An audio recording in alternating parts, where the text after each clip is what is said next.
Welcome to another edition of the Digital Focus Podcast. I'm your host, John Suder, with my co-host, Bart Mroz. What's happening, buddy? What's up, Bart? Before we get started, as per tradition, tell me what your awesome thing for this week is. I'm going to say two things. One, the obvious one, good old Phillies. I think we're heading to some good things. Our Eagles kind of won a game last weekend. Oh, three. I got three. And yesterday, I took the kiddo to trampoline park, which he loves and crazy kiddo. You know what? That's great, man. You got to get that toddler energy out, man. You gotta... Oh my God. He was dead on arrival. That's a beautiful thing. Beautiful thing. You know what? Because it's fall, it's getting towards fall, and I tend to watch a lot more movies and stuff like that this time of year. I started watching Black Rabbit on Netflix. Ooh. OMG. Jason Bateman, Jude Law. It's a dark drama. It's basically, I read a description somewhere. It's basically The Bear meets Ozark in a Brooklyn restaurant. It's dark. It's gritty. Jason Bateman plays the biggest dirtbag, which is against type for him.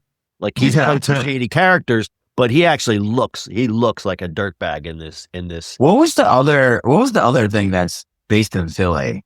Task. And it's yeah, that's HBO. I haven't seen that yet, but Black Rabbit's on Netflix. Eight episodes, and each episode's like a movie in itself. So I'm only through the second episode.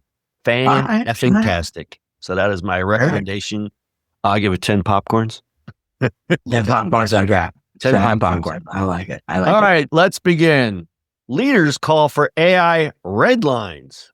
At this year's United Nations General Assembly, more than 200 leaders, including ex-heads of state, Nobel laureates, diplomats, and top AI experts, issued an urgent plea for the world to establish ironclad red lines for artificial intelligence. They want hard limits on how AI systems can be built, used, and unleashed, especially for behaviors that could trigger mass harm or threaten society itself. So, what counts as a red line? Well, think AI shouldn't help create bioweapons, hack other computers, or self-replicate without control, generate dangerous lies, or offer suicide advice, which is your obvious things. These are just a few of the guidelines that say they should never be crossed. Unlike voluntary guidelines or vague ethical statements, red lines would be global enforceable bans with real penalties for violators. So the message is the pace of AI is so fast that the world's governments must act now before it's too late to rein things in. These leaders argue that the risks of manipulation, engineered pandemics, and uncontrolled AI far outweigh the inconvenience of tighter rules or even crazier people. It's a wake-up call for global unity because these risks do not care about national borders. So what's driving this? The Red Lines campaign is driven by deep concerns that unchecked AI development could lead to severe and potentially irreversible dangers for humanity and global stability. Those issues include, as I said, engineered pandemics and bioweapons, disinformation and manipulation, autonomous weapons, and loss of human control. There's calls to ban lethal autonomous weapons and ensure nuclear arsenals remain under human supervision as AI-driven conflict scenarios risk escalation and loss of human oversight. Uncontrolled self-replication. AI systems must not be allowed to self-replicate without oversight to prevent runaway scenarios or the uncontrollable proliferation of dangerous agents. Systemic human rights violations and mass surveillance. We all know that AI poses threats to privacy and may enable mass surveillance regimes and could be used for widespread human rights abuses. Oh my God, this is the most depressing story. Mass unemployment and economic disruption. Experts warn about looming large-scale job losses from advanced automation with little time to build safety nets if norms aren't adopted urgently. And finally, risks of AI-induced psychosis and self-harm, which we're already seeing. We kind of reported a little bit on that the last few weeks. Growing concerns about chatbots giving self-harm advice and causing mental health harms have been cited as a reason for hard regulatory boundaries. Although many AI companies have called for unified safety measures, research shows that many are prioritizing profit and progress over safety and societal warfare.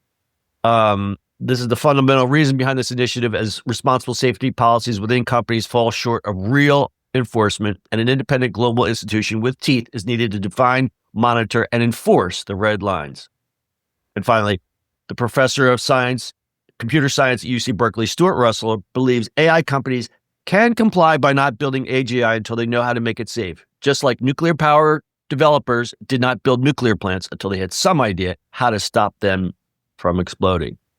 So after all that, you read all that. Sadly, the initiative seems more of a display of moral posturing than an exercise of regulatory authority. Its signatories possess prestige but lack the genuine power, notably excluding sitting heads of states and the CEOs of the forefront of the AI development, like Altman, Amadei, and Hazbis. Without political backing or the involvement of key capital allocators, the effort risks becoming another voluntary pledge that goes unenforced. So basically, this is a very alarming press release with no teeth to it. What do you think? Yeah, I mean, I think even here, right? Like, I think it's not taken out, but it was proposed in one of the latest bills that states cannot, other states cannot regulate it or put any regulation for 10 years. For 10 years, that's insane. That's actually silly. That's insane. 10 years in AI. That's just 10 years. That's like every 2 weeks something new happens. As you like to say, the genie cannot be put back in the bottle, and 10 years regulations have to happen. Like, it's already a problem in every single way. There are a few kids that died from suicide because of that. Yeah. So there's a lot of that. And a lot of this is futuristic, the weapons and pandemics and stuff. I mean, already they're starting to create things out of nothing. I've read a few kind of crazy stories this week where they're developing things out of nothing. We're not quite there on some of these things on this checklist. The unemployment thing is that's coming into the forefront. But the psychosis and self-harm, they're saying that a lot of people are replacing AI chatbots with instead of having actual friends, because loneliness is actually a huge pandemic. I guess you call it pandemic. It's a big problem in society. Let's just say that. And they're turning to chatbots, and they develop these relationships with these chatbots, and they develop a psychosis because it's like they're not talking to human people anymore, which is very sad and frightening. Yeah, I mean, that's a problem. I think that's, let's go back to like any projects, and I think like technology wise, like I think humans have to be there to guide it. It's just another tool, but you don't want to get to a point where it's war games, but it becomes real. You know what I mean? Like old school war games, like that whole movie, it wasn't real, but it was thinking it was showing it was real, but now it doesn't do it. You know what I mean? Like it becomes literally war game. Yeah, two movies that have become actually documentaries now: War Games and Idiocracy. How about that? How about them apples? I just, it's humans have to be careful with it, because if it hallucinates the wrong way, like there's a lot of that, the technology is great and it's getting better and better and better, but it's still hallucinating. It's still not doing the right thing. So, it's making the stuff up because it's just patterns, and they just picking up patterns. I mean, like the first one was like a year ago when like it started making up case law, right? And you're like, this is not real case law. Well, and now it has to be verifiable. It can be it can be automated. Like that, the thing they're talking about in that whole paper can be automated. It can be like that. Let's not do that. Yeah, no, and. Now, let's talk about the mass unemployment and economic disruption. As we've said in countless other episodes, a lot of companies are slapping the AI onto their branding or just incorporating AI, not really thinking it through as how it's to be used. And now, a lot of companies are dealing with what they call the AI work slop, because people are just turning in enough work that's good enough, but not really good. It's just they're doing the work. They're doing busy work. They're using AI to do their busy work, and the busy work turns out to be crap. Yeah, I don't. Nothing that. Funny thing is, I get where they're doing it, because, like, how much more reporting can you do on certain things, right? Like, if AI can write the report. Is it sloppy? Sometimes. reread it, and you can do a good job on it. I get what they're doing. Yeah. Like, how much work can you do actual work? A lot of these companies are doing it because they've got a little FOMO. They don't want to miss out. It's like the .com thing where it's everybody, rushed to have a website, but didn't know why they needed a website. I think the same thing is happening with AI. They need to have AI because everyone else has it. But when they do it, June Gallup poll found that AI use among workers doubled over the last 2 years, and 40% of those polled have used AI at work in some capacity. But the poll found that many employees are using AI at work without guardrails or guidance. So basically, they're just, let's use AI. Here's my air quotes, and it's not, they don't know why they're using it. And I think what is suffering is that a lot of craft is suffering, and a lot of good writing, especially because I like to focus on that. I think a lot of good writing is not being seen because everyone is just going, I have an idea. Let's let the robot figure the rest of it out. And it's, things are not as personal as they used to be. Everything is just, it's got that work slop to it. The AI work slop, as they call it. The work slop. AI work slop. I didn't coin that. I wish I did. Yeah, I think that's a natural, like, everybody throws everything against the wall, and then eventually, years down the line, actually gets worked up. Like, we've seen this over and over and over. I always point to .com boom. Yeah. It was everything for themselves. And like, if you think about it, like, remember Pets.com didn't make it, right? But then Chewy is there and does a really good job. You know what I mean? Like, because the systems are easier to implement. Everything is a lot easier than it was 30 years ago. Right. And, costs have come down, but that's the price of innovation, in that if you try to be first, you'd better have your systems in place, and you better figure out how you're going to iterate. Otherwise, you're just another Me Too. If you're just slapping an AI title on your stuff, you're not doing anybody a service, and the consumer doesn't care. Yeah. I mean, if you look at every single technology, like, we think about certain things as being first, but they weren't in reality. PayPal wasn't first to do, whatever. Like any one of those, eBay wasn't first, right? Like, any one of the technologies that like blew up wasn't the first to do it. You know what I mean? I look at something like Uber or Lyft. They weren't really first to do black cars, right? They just put in a slot, right? It's like all those little things. Look at Facebook. Facebook wasn't first. Friendster. I was a big Friendster guy. Google wasn't first. They just did it differently. Yeah.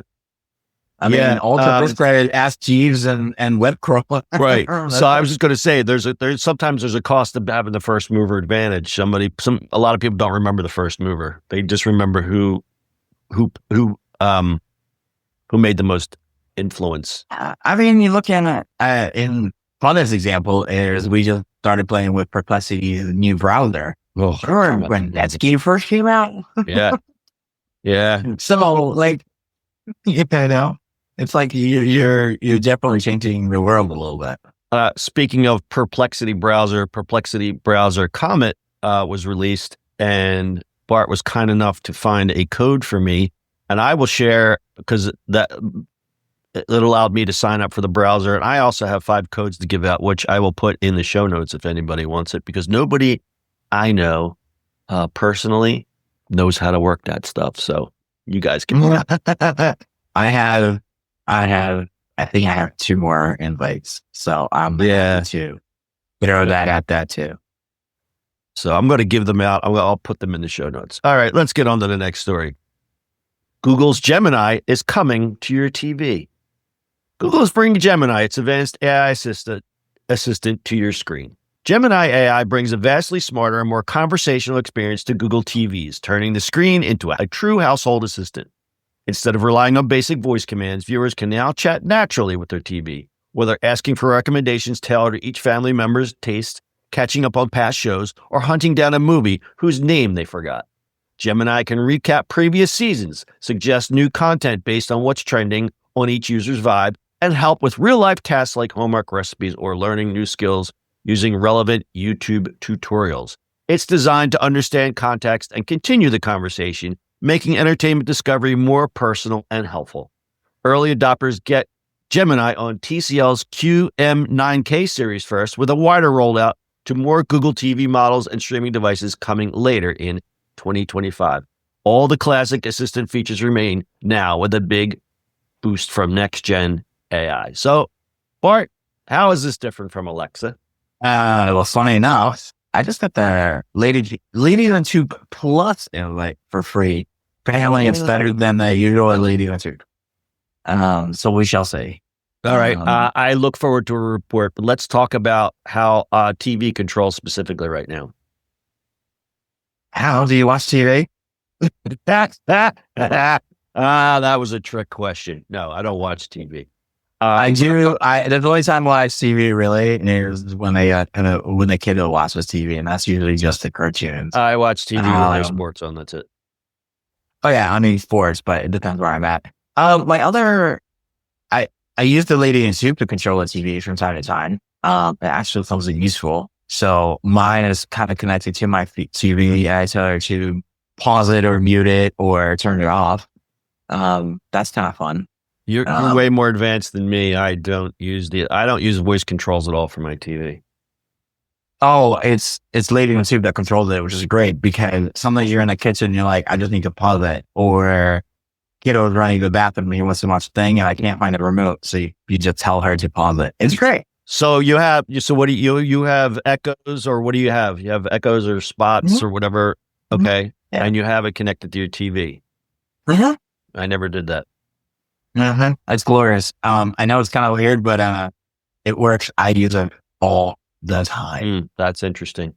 All right. So let's talk about how Alexa is different than Gemini. Gemini for TV, it stands out from Alexa because it offers more natural conversational interactions. Alexa drives me crazy sometimes, but you can chat with Gemini using everyday languages rather than on strict commands or keywords. And that's what they're trying. I think they're trying to fix this with the new version. Yeah, that's what I thought. Because the fact that Alexa hasn't caught up with all this stuff yet is kind of surprising. I can't believe they don't have a fully built-in AI into it. Because all this is, they're putting a large language model in a TV-enabled app. That's all that is. I mean, I say that's all that is, but that's pretty remarkable. But it's better than, like you said, the Lady in a Tube. It's like you just, but yeah, I mean, we're talking like this is going to be able to explain complex topics or recap shows, where Alexa just, and Siri's even worse. Siri just says, "Here's a link you might want to look at." Oh my God. Or your phone is locked, so we're not going to give you the weather. And you're right. Wait, seriously? This is where we're going? So where Alexa shines, obviously, and you pointed it out perfectly, is device compatibility, routine management, and direct control of smart home gadgets. But Google, was it Google Assistant or Google Home? No, that's Apple. What's the Google one? I used to have it all set up, and then I replaced my Google with Alexa. So I'm a little whatever the Google one is now. What was the Google Pucks? Whatever. I had one. Yeah, I had a couple. I sold them all. Now I have just Alexa devices all through the house. But yeah, Alexa's great for the plug and play smart home, simple requests. But I guess what they're doing is, and Google's really putting everything behind Gemini right now, because Gemini is now also, if you're using Chrome, I'm looking at my latest Chrome install. Gemini, little star in the corner, Gemini is right there. And I have a pro account, so I can just pop right in. I don't have to launch a separate thing. I don't have to open a window. I can stay in the window. But what it's done is I click the little Gemini symbol, and now there's that blue glowy thing around the whole window, and it's basically saying, we're focusing on this page right now. Tell me what you want to do on this page. I think that's pretty cool. But really, Google, like I said, they're putting everything behind Gemini right now. They're really, again, it reminds me of the .com race, where it's like, us as users, this is kind of a great time to be alive, because we're seeing a lot of great stuff come along, like the Perplexity stuff. Like, we got the free pro account for connecting our PayPal account, and then you just gave me the comment browser. So that's it, man. I'm running Comet all day long right now because it replaced my Perplexity app, and I have a browser open all day long anyway. So Yeah. doing all my Perplexity tasks right within the browser. And the great thing is because it's built on Chromium, it basically says, "Give me your Chrome credentials." Chrome stuff. Yeah. Pulled everything over. Like now I have, besides the shape of the tabs, if I have too many browsers open, I don't know which one's which because it pulled everything over. It pulled all the extensions over. It pulled everything out. It's fabulous. This stuff is nice. Yeah, there's a lot of good stuff in there. But yeah, so to close this out, Google's really putting their force behind Gemini, and you can look for that coming to your TV coming soon. And Bart hopefully will give us a report on the new Alexa lady in the tube when that comes out. Oh, you can say it. She doesn't hear you. She's not in this room. I took her out of this room, but I have her. So my problem is I have one in this room and I have one in my bathroom just like next door. So I had a problem when, this is a little fun quip, when the Batman stuff came out, because you can convert it like, promotionally, they changed the thing. So when I wake, the bedroom one will wake me up, said, say, blah, blah, blah, to turn on the Batman theme. And then the one in the bathroom would turn the Batman theme on. I hate when they talk to each other. I'm like, stop it. I hate when they talk to each other, or when somebody on the TV starts saying it. And so the TV thing, I know sorry, I interrupted you there, but the TV thing, I thought they fixed it a long time ago where they had this like trick or whatever. I don't know if it was like, because if people mentioned it, they would do some sort of algorithm all the time at the beginning. Yeah. Yeah, it's supposed to change. Actually, I think it was a podcast. They were talking about it, and I'm sitting there listening to a podcast, and all of a sudden, the lady too goes, "How can I help you?" I'm like, no, please stop. Too funny. Too funny, my friends. Too funny. All right, final story of the day: Amazon closes all UK fresh stores. Amazon is pulling the plug on its entire fresh grocery store operation in the UK. This means all 19 of the high-tech checkout-free locations are shutting down less than 5 years after launch. Gosh, remember us doing podcasts on this? And it was such a wild thing. Yeah.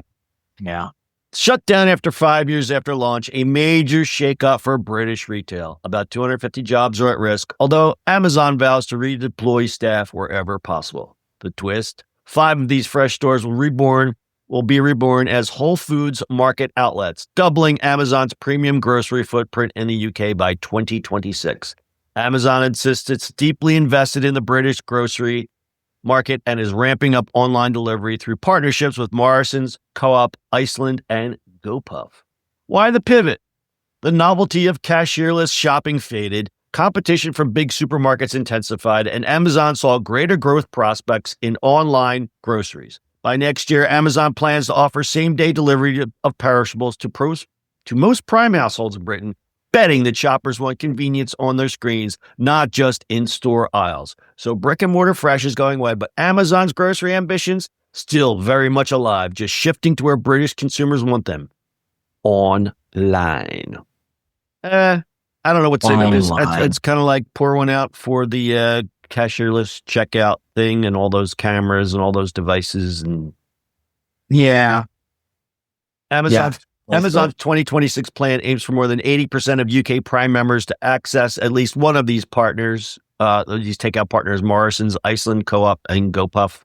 And many will have 3 options. Whole Foods Market will also expand, focusing on premium offerings. This pivot positions Amazon to meet rising online grocery demand, offering everything from weekly shops to last-minute snack runs at speed and scale. Whoa. All right, we are running out of time, so we're going to close it up. Boy, that one went fast, didn't it? That's it for this week. We hope you learned something, but if not, you wasted some time. We'll be back next week with more questionable advice and unsolicited opinions. If you enjoyed this episode, please rate, review, and subscribe. If you prefer the video experience, you can check out our YouTube channel. And I have noticed our listens and views are bigger on YouTube than they are on Spotify. I don't know why that is, but thank you. Why would you want to look at our faces? Yeah, they want to see how long my hair got and see, how many pimples I have on my face. And lastly, check us out on the socials. We're not on Bluesky, Twitter. We are on Twitter and Facebook. And sign up for our newsletter. Please sign up for the newsletter where you get extended show recaps and behind the scenes info on the show. Links are in the show notes. Bart, your closing thoughts. Stay dry, my friends. And it's raining for the next 3 days. Bart's like, I got some candy here for you. Make sure you say make sure you What's call your mother. boring? Say hello to your mother, right? All right. I have no closing thoughts. So we'll see you on the internet next week. Until next time, may your internet be fast, your video calls be clear, and your mute button always work when you need it most. Peace. Yeah. Peace out. What do you do now,